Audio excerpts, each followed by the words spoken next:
what is your favorite part of Better Late Than Sooner? Can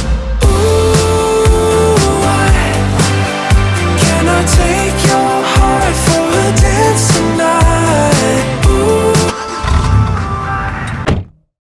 The coolest thing for me is like when we talk about concepts and like something being so awesome and like extravagant, like, oh, this makes Better Late Than Sooner is almost like kind of like a nonchalant title. Like it, you know, it doesn't really like wow the crowd.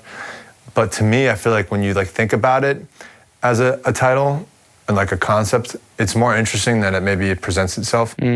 Because it's, to me, it's the idea of like, you know, a lot of people can relate to having someone in their life that, you know, you could have gone for that relationship at a certain time and it wouldn't have worked for all the wrong reasons or all the right reasons, whatever. And then you get down, you know, you're patient with, you know, how this thing evolves, and then down the line, it works out, and it was meant to work out there. That's what this song is, right? This is, you know, it's better late than never, obviously, but better late than sooner, like, is more like the goal here. Like, if you would have tried to go for this thing earlier in your life with someone, it wasn't ready. You know what I mean? It hadn't fully thought itself out. Yeah, I thought it was really cool that we gave in our case, we gave like the female character that line in the chorus. Yeah, the response. Yeah, what's the response? You better. Thought that you would never. You thought that you would never. And it's like, even that is like, you both have sort of had this feeling in the back of your mind of like, what is this? It could have been friendship over the years, or you could have been dating other people. And yeah, the universe just didn't align. And I remember when we wrote that with Ryan Marone, and that was our first time working with him as well. And there was no expectation of that session. We didn't come in with an idea. He started playing a really cool thing on keys, and you and I liked it and kind of, you know, went to work. That was a Friday session too, which I always remember those. Everything just feels a lot more relaxed, and I think everyone involved that day was much more relaxed. But yeah, I mean, speaking of Ryan, that studio that we worked out of, the beautiful home that he had made in Altadena. Altadena, he was one of the victims of the fire, which, thinking back on it, like, is kind of wild. Like, I remember when we saw him post about it and saw, like, you know, the images of his home. Couldn't even imagine what he had gone through and what he's still going through. But like, even just thinking about like working on that when we did, and I don't know, the whole thing's kind of wild. Yeah, it's a little eerie. I remember when you and I went to his back house studio. He had, you know, his beautiful kids. He had all their toys on the way in the backyard, and beautiful house, beautiful area. And luckily, you and I don't know that many people directly that were affected by the fires like that. But I remember talking to you the morning after, being like, Ryan, the dude that we wrote the song with, nothing is left. His entire house, studio, gone. Yeah. And yeah, it's wild, and it's wild to think back on how beautiful of a day that was, and how great he was to work with, and yeah, definitely. Really, obviously, very unfortunate and so sudden. And working with him again was awesome. And now being able to put the song out, of course, it has the specialness that we got to share in that space. Yeah, I agree. And yeah, it's a cool song. I think for me, I selfishly, I love the register that I get to sing in the chorus. I feel like you say sometimes like, oh, this is your sweet spot. This song is like my sweet spot. It's funny too, I even think about like, as long as we've worked together, I know like ways to get you excited about something, get excited about a song, and like, you know, references are huge, right? Something that like you've always loved is the song Loving Is Easy by Rex Orange County. It's got such an easy breezy, like, almost like what we grew up, like Hall & Oates kind of like vibe, chill. Yeah. And the pre-chorus of the song specifically has like a stars and moon align. It has that very like Rex Orange County Loving Is Easy nod to it, but like if Fly By Midnight did it. And I remember presenting that to you in that way, even in the session when we were writing it, and you're like, oh, I can get behind this. Yeah, I see it now. Let's dive into that and push for that more. I also remember sometimes, and it's funny because you and I also, we love things about our voices, and then there's things that don't excite us as much.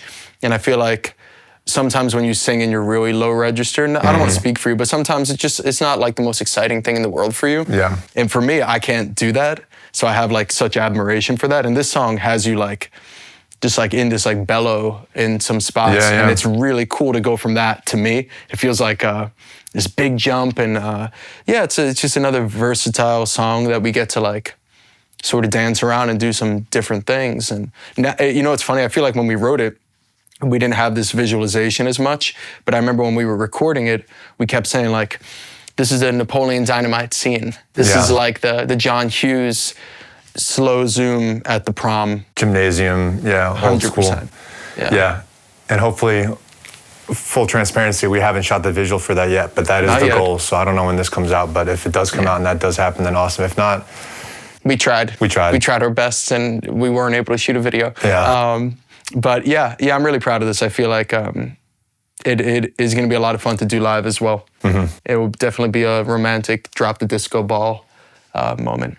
yeah, if you're at a show, we want to hear you go, ooh, ah. Running, oh baby, we're running. Ooh, like the AC on a hot. Good old running. The little cherry on top.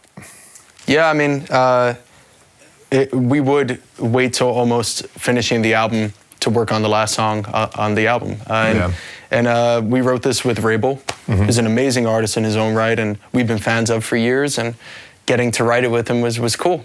He came by the house, brought his little puppy, and he is the embodiment of like an artiste in a lot of ways. And when we wrote this, you know, I know you and I liked it a lot, but I don't think it didn't feel like we were ready to release it yet, because we were about halfway through releasing the songs on the album, right? Yeah. And then I remember towards the end, we were listening to what we had written, and we were like, yeah, this is the guy. Yeah. I think it's summer, and in many ways, and we spoke about this before, but like the concept of it, we needed to live life to be able to put out a song like this about how we're still running, we're still going, and like, whether it's romantic, whether it's you and your life and you have your foot on the gas, no pun intended. I think this song is a great closeout for the album, and it also veers into, you know, country inspired in a lot of ways, and a lot of people I've showed it to are like, "Oh, did you write it during your Nashville trip?" And we're like, "No." Yeah. But I think it does a lot of different things than we've ever done before. For sure. Yeah, when I think of this song, I think of like, to the sentiment of what you were saying before, we almost earned it in a lot of ways. And one of the things we even spoke about before too, because we're at the end of filming all this, so I'm like looking back on the things we talked about with each of these little songs, and is like trying to avoid coming off as cheesy, right? And a song concept like this inevitably is going to come off cheesy. And even like take out all the bells and whistles of the song and you just read through, there's parts of it that feel really great, but also could be perceived as cheesy. Sure. And that was a big thing for us when we were considering the song, was like, okay, we've earned it to be like a little cheesy for a second, because one, I mean, it's right there in front of your face. Like, we call this the fastest time of our lives, and it's the song called Running. You know what I mean? That was like definitely like a goal of ours, to have a title that pays homage to the album title.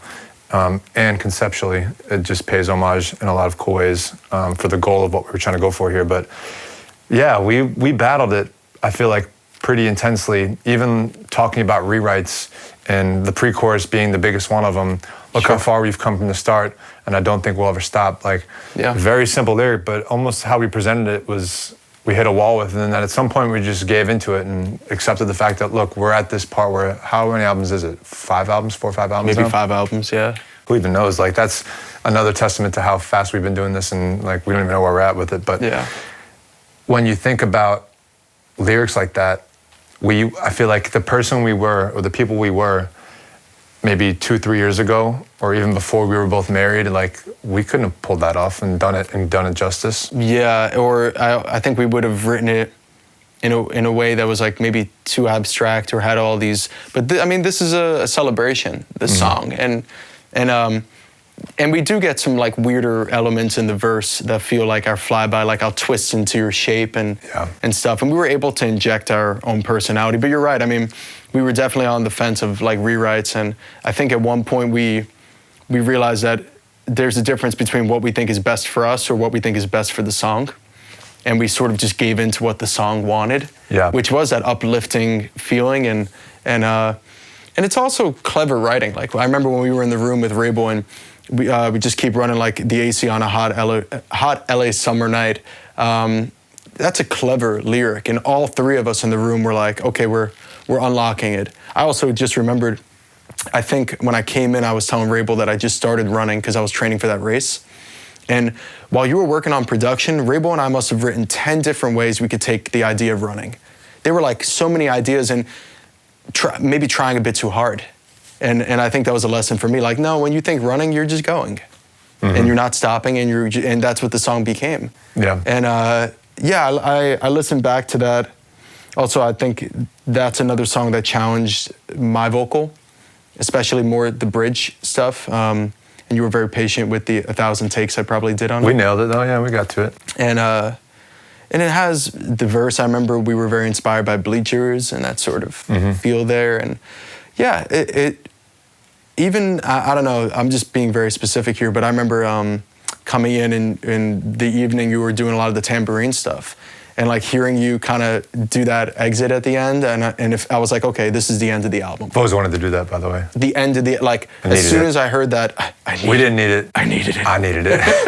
And yeah, I listened to it, and when I heard that part, I was like, okay, that is the closer, and it's our way of telling our fans too that like, no, we're still running this. We're going for the next album. We'll see you there. You know? Another piece that fell into place, right? You think about how we started this album. We reflected on ourselves 20 years ago and the friends that we had in different parts of this country and the different parts of our lives and the fast time of our lives. We went from literally 20 years ago to like now we're thinking about the future of what we're doing here and how far we've come. And we don't plan these things, people. We don't like sit down and go, okay, this is gonna happen this way, and then we're gonna get to this part, and then Lesson Love's gonna end, and then Casablanca's gonna be perfect. Then, and by the way, everyone's gonna think it's over, and then boom, running. Like, we don't do that kind of stuff.